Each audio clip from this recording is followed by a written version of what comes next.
আসসালামু আলাইকুম। সবাই কেমন আছেন? আশা করি সবাই ভালো আছেন। বরাবর মতো চলে আসলাম আমাদের জনপ্রিয় অনুষ্ঠান আমাদের গল্প। সাথে আমি নন্দিনী শুভ্রা। আমাদের সাথে সিঙ্গার আপু আছে। তার কাছে শুনে নেব তার পরিচয়। সিঙ্গার আপু কেমন আছেন? আলহামদুলিল্লাহ, আমি ভালো আছি। আপনি কেমন আছেন? জি আলহামদুলিল্লাহ ভালো। আপনার পরিচয়টা যদি দিতেন। আমার পরিচয়, আমি কণ্ঠশিল্পী মালা সরকার। আমার বাসা রামপুরা অফ দ্য রোড, ৮৬ নম্বর বাড়ি। আপু আজকের আমরা আপনার জনপ্রিয় একটি গান দিয়ে আজকের আমাদের অনুষ্ঠানটা শুরু করতে যাচ্ছি। আমার জনপ্রিয় গান শুনবেন? আমার জনপ্রিয় গানটা হচ্ছে কথা ও সুর আকাশ দেওয়ান। তাহলে শোনা যাক তার লেখা গান একটা। কার প্রেমে মো জিয়া রইলা রে,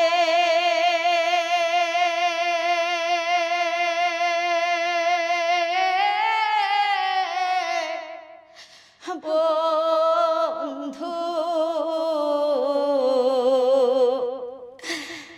কার বুকে ঘুমাইলা বন্ধু রে,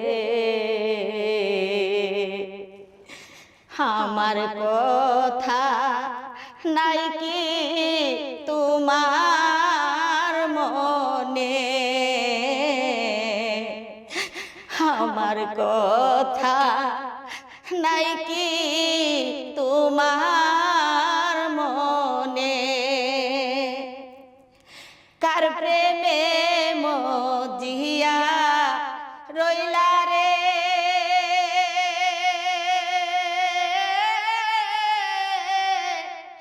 বন্ধু কার বুকে ঘুমাইলা বন্ধু রে,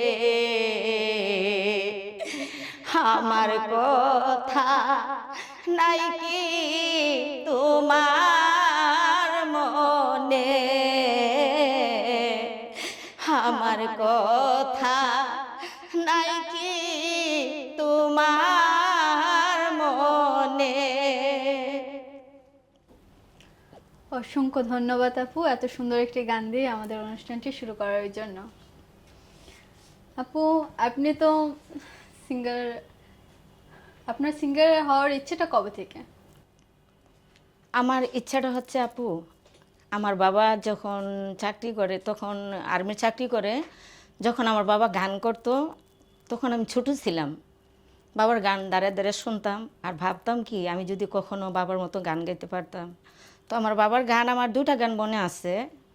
তো প্রথম গানটা হচ্ছে আমার গলার হার খুলে নে অগললিতে। তো আমি বলতাম কি, বাবা গলার হার খুলে নিতে বলে কেন? তখন তো বুঝতাম না, ছোটো ছিলাম। তো সেটাও ভাবতাম যে আমি বাবার মতো গান গাবো একদিন ইনশাল্লাহ। আমি টিভির ভিতরে যাব, গান গাইতে গাইতে টিভির ভিতরে যাব, মানে টিভিতে যে কীভাবে যাওয়ার লাগে সেটা বুঝতাম না, ছোটো ছিলাম আর কি। ততটুকু বুঝি যে গান গাওয়া যায় বা টিভিতে গান গায়, এটা বুঝি। তখন মনে করেন আমি পড়াশোনা করতেছি, আমার বাবাও চাকরি করে, আর মাঝখান দিয়া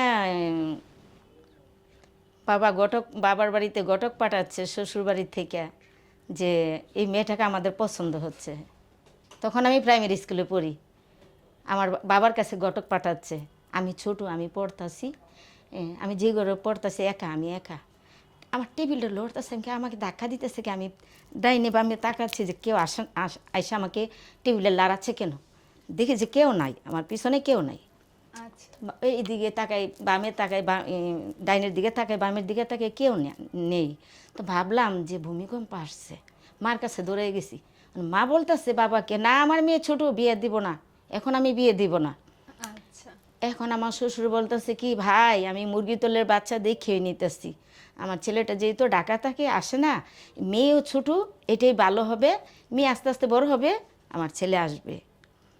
সেদিকে যে ছেলে যে বরিশালা মেয়ের প্রেমে পড়ে আসছে সেটা জানে না, আমার বাবা মা সেটা জানে না।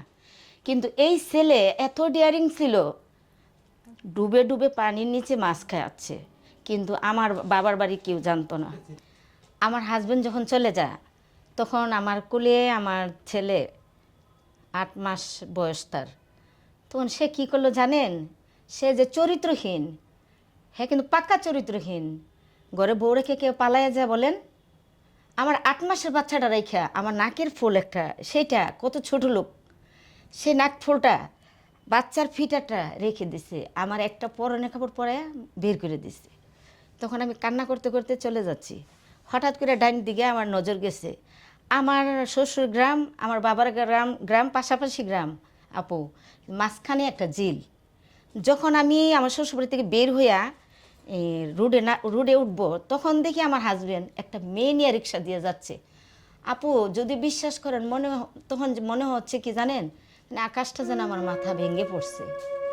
তখন আমার চোখ দিয়া জোর জোরে অধরে পানি, কান্না করতেছি। পাশের গ্রামে আমার বাবার বাড়িতে পাশাপাশি। তখন আমি একটা লোকের বললাম কি, দেখছেন তার কুলের বাচ্চাটা রেখা, এই কুলের বাচ্চার ফিটাটা পর্যন্ত রেখে দিছে, আমার নাকফুলটা পর্যন্ত রেখে দিছে, আমাকে বের করে দিছে। ওই দেখেন সে ওই হারামির বাচ্চারা ধরেন ধরে ইচ্ছা মতে দুলাই দেন, সে আমাকে রেখে একটা মেয়ে নিয়ে ঢাকা চলে যাচ্ছে। আমি ভাইয়া কখনই জানতাম না যে সে এতটা নিচে নামছে। আপু আমি তখন আমার এতটা কষ্ট লাগছিল, আমি নিজেও বুঝতে পারি নাই যে সে এতটা খারাপ। আমি ওই লোকটার কাছে বলছিলাম তখন যে আমার হাজবেন্ড আমাকে বের করে, আমার ছেলেটাকে বের করে ফিটারটা পর্যন্ত রেখে দিচ্ছে। তারপরে লোকটা বলা, হায় রে মানুষ, এরকম মানুষ কি হইতে পারে। তারপর আমি এখানে দাঁড়ায় দাঁড়ায় অনেকক্ষণ আমি কান্না করছিলাম, দাঁড়ায় দাঁড়ায় যতক্ষণ রিক্সাটা দেখছিলাম ততক্ষণ ওর দিকে তাকাইছিলাম। তখনও আমি ভালোবাসতাম, একটু একটু ভালোবাসা ছিল ওর জন্য আমার। যখন এত বড় একটা জঘন্য কাজ করছে আপু, তখন আর তার উপরে আমার আত্মবিশ্বাসটা ছিল না।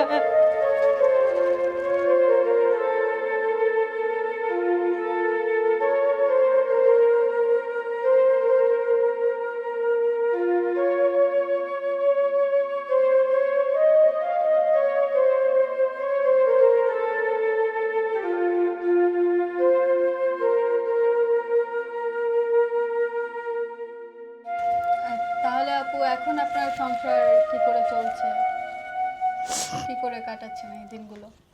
যখন আবার বাবা মা শুনতে পারলো বা আমার পরিস্থিতি দেখে আমার বাবা মা বুঝতে পারছে। আমার বাবা মা অনেক আমাকে আদর করতো আপু, অনেক আদর করতো। আমি ছোট ছিলাম তো, আর আমার বংশধরের লোক সব চাকরিজীবী, আমার শ্বশুরের চাকরিজীবী পরিবেশ দিকে বিয়ে করা ছিল। আর আমার শাশুড়ি ছিল লোভী, সে চাচ্ছিল একটা কৃষির মেয়ে, বুঝছেন, সাংসারিক মেয়ে। আমরা বাড়ির মানুষ তো কৃষিকাজ করে না, সবাই চাকরিজীবী। তখন আমার মা বুঝতে পারলো, আমার মা কান্না শুরু করছে, বলছিল যে আমি তখনই না করছিলাম, আমার মেয়েকে বিয়ে দিব না। পরে বাড়িতে যাওয়ার পরে আমার মা কাপড় দিছে, আমি কাপড় পরলাম, ভালো কাপড় পরলাম, বাচ্চা খেয়ে গোসল করে আমার মা খেতে দিল। তারপরে অনেক গোসল করে খাওয়া দাওয়া করে ঘুম পাড়াচ্ছি। এরকম করে 2-3 দিন যাওয়ার পরে বাচ্চাটা না অসুস্থ হয়ে গেছে। আমি ছোট তো বুঝি না তো কীভাবে বাচ্চা পালা লাগে, যত্ন করা লাগে, ওরা দরকার, ওরা বাচ্চা নিয়ে নিচ্ছে। পরে না আপু, বাচ্চাটা যেহেতু সিরিয়াস অবস্থা, তখন আমি মনে করলাম যে আমি ওদের বাড়িতে যাই, যদি ওর কিছু হয়ে যায় তাহলে তো যে ওর বাবা তো খারাপ, আমাকে ফাঁসাইতে পারে।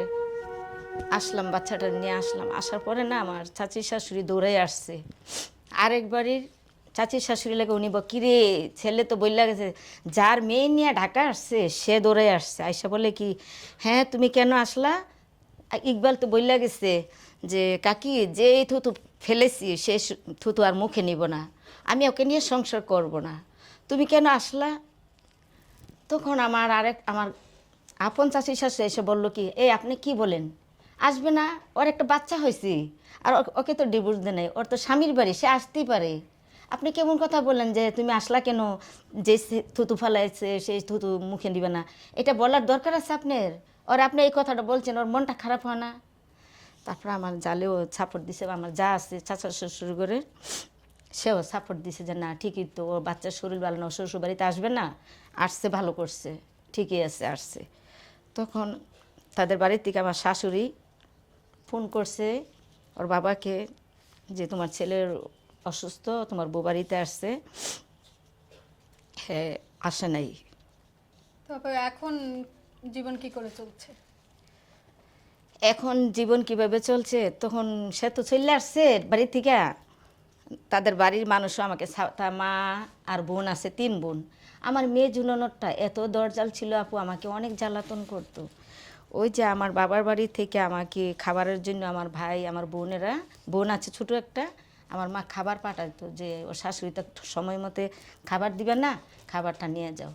তো মানে আমাকে আপনাকে ঠিক করে খাবারও দিত? না না, আমাকে তো তারা তো মেনে নিচ্ছে না, তাহলে খাবার দিব কেন? তারা চাচ্ছে না যে আমি থাকি আমার শ্বশুরবাড়িতে, ঠিক আছে?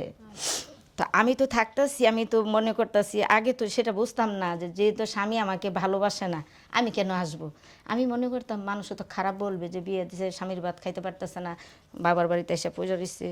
ওই আগের মতো, আগে বোকা ছিলাম, এখনের মতন ততটা বুঝতাম না যে যেহেতু সে আমাকে চান আমি ওর বাড়িতে যাব না, সেটা মনে করতাম না। মনে করতাম আস্তে আস্তে ঠিক হয়ে যাবে, সে আজকে আমাকে ভালোবাসে না, হয়তো কতদিন পরে ঠিক হয়ে যাবে।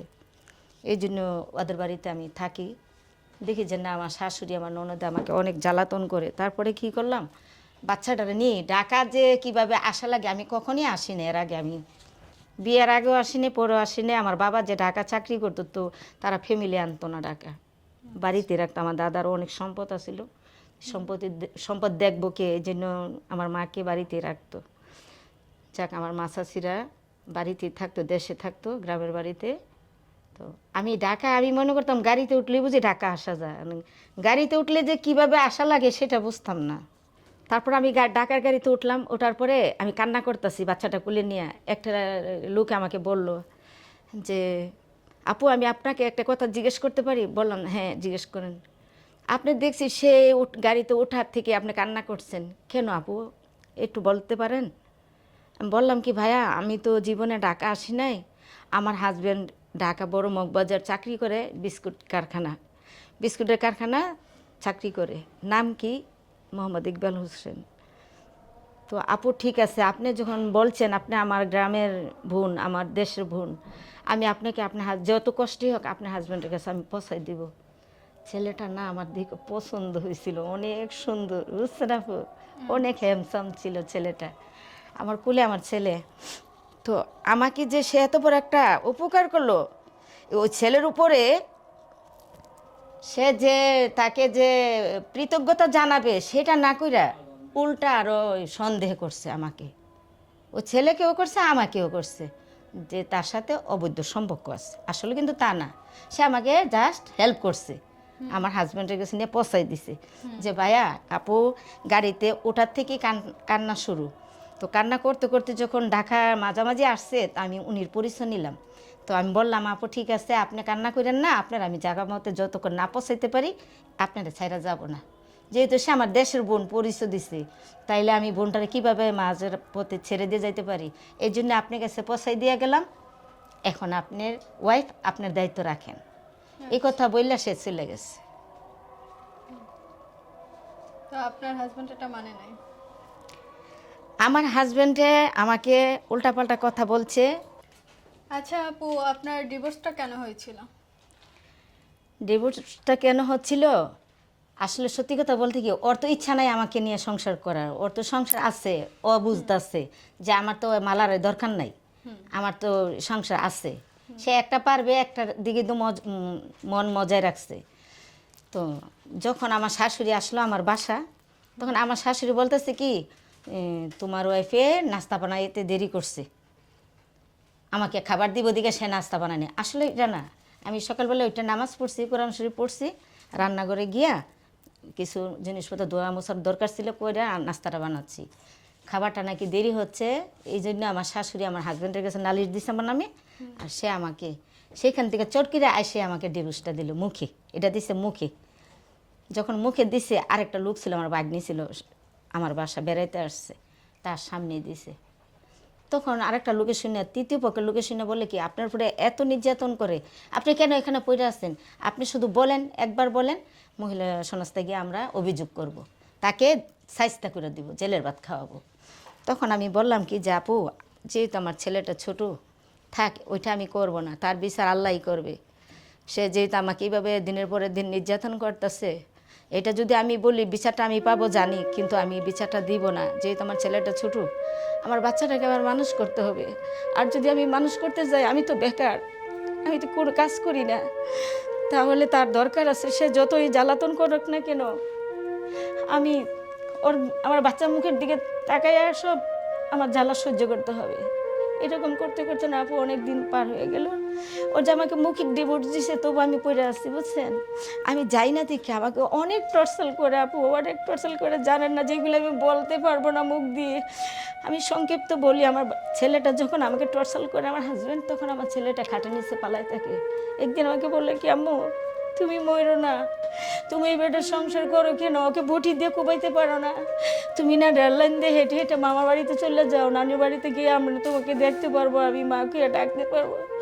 তুমি যদি মরে যাও তাহলে তো আমি মাকে ডাকতে পারবো না, তুমি মরো না, কিন্তু তুমি বেঁচে থাকবা, আমি তোমাকে গিয়ে দেখবো। তখন বলেন আর কি, নিজের জীবনের কথা চিন্তা করা যা বলেন।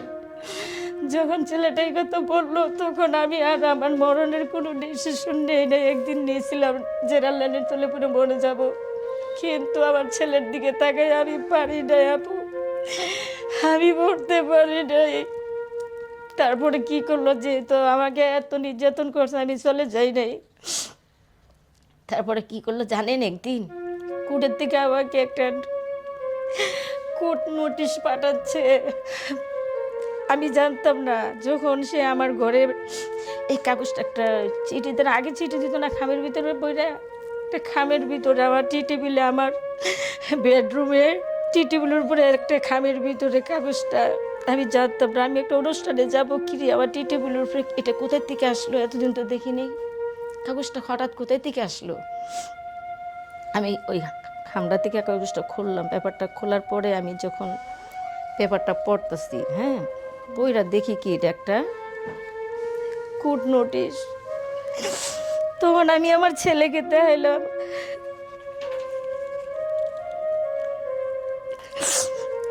বাবা দেখছো এটা কি, একটা কোর্ট নোটিশ পাঠাচ্ছে আমার কাছে, তোমার বাবা কি ঠিক করছে কাজটা, আমাকে তো কখনো জানা নেই আপু। আমি সত্যি কথা বলতে কি কখনো বুঝতে পারি নাই ও আমাকে ডিভোর্স দিবে।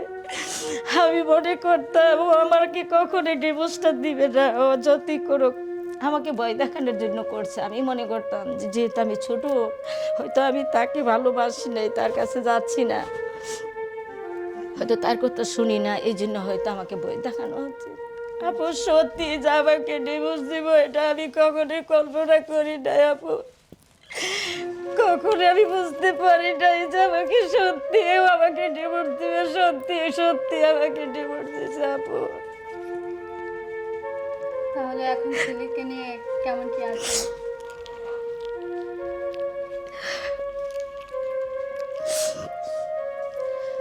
এখন সে বলছে, এতদিন তো গোপন রাখছিল, এখন সে সরাসরি বলছে তার ওয়াইফ আছে। যখন সে আমাকে নোটিশটা দিল, তখন বলছে, সবার কাছে বলছে, যাওয়ার পথে বলে গেছে যে আমার ওয়াইফ আছে, দুইটা সন্তান আছে, ছেলে বিয়ে করাইছে, মেয়ে বিয়ে দিচ্ছে, নাতি আছে। তখন সবাই বুঝতে পারছে যে এই জন্যেই মালার এই নির্যাতন করছে। তাইলে তুই আমার জীবনটা কেন নষ্ট করলি? তুই যদি আমাকে ডিভোর্স দিবি, তাহলে আমার জীবনটা কেন নষ্ট করলি? আমার ছেলেটাকে কেন বাবা হারা করতে দিলি? কেন ছেলেটাকে বাবা হারা করলি? আমার ছেলে কি দোষ করছিল আপু, আপনি বলেন, ছেলে কি দোষ করছিল?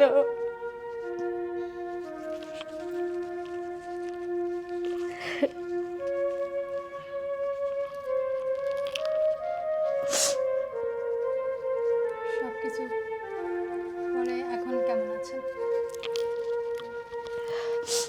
এখন মনে করেন আমি আল্লাহর রহমতে, সবার দোয়া, আমার বাবা মার দোয়া, পীর মুর্শিদের দোয়া, আমার উস্তাদের দোয়া, সকলের দোয়া, আপনাদের দোয়া, ইনশাল্লাহ এখন আমি আগের থেকে অনেক ভালো। সত্যি কথা বলতে কি জানেন, এখন আমার আর কেউ বকা দেয় না, আমার সাথে খারাপ ব্যবহার কেউ করে না। আমি ছেলে নিয়ে অনেক সুখী আছি, অনেক আপু সত্যি। আপনি আমার বাসায় যাইয়েন, দেখলে বলবেন কি আপনি তো আপু রাজহালে আছেন। সত্যি আমি রাজার হালে আছি ইনশাল্লাহ। আমাকে আমার ছেলে একটা ধমকও দেয় না, একটা বকাও দেয় না, বরং যারা বুঝতে পারে যে ওর বাজে কতটা কষ্ট করে এই পর্যন্ত আসছে, ওকে নিয়ে আমার ছেলে পড়াশোনা করতেছে, সংসারে হেল্প করতেছে। আপুর মুখে একটা গান শুনতে শুনতে শেষ করবো আজকের অনুষ্ঠানটি। আপু please। আমার গান শুনবেন? আসলে আমি না বিচ্ছেদটা পছন্দ করি, আমার জীবনটা বিচ্ছেদ, আমি বিচ্ছেদটা বেশি পছন্দ করি। তাহলে একটা বিচ্ছেদ গান গাই। হ্যাঁ, ওরে তুই আমার সাইরা গেলি রে বন্ধু, তুই আমার সাইরা গেলি রে বন্ধু, নতুন সাথী পাইয়া বন্ধু রে,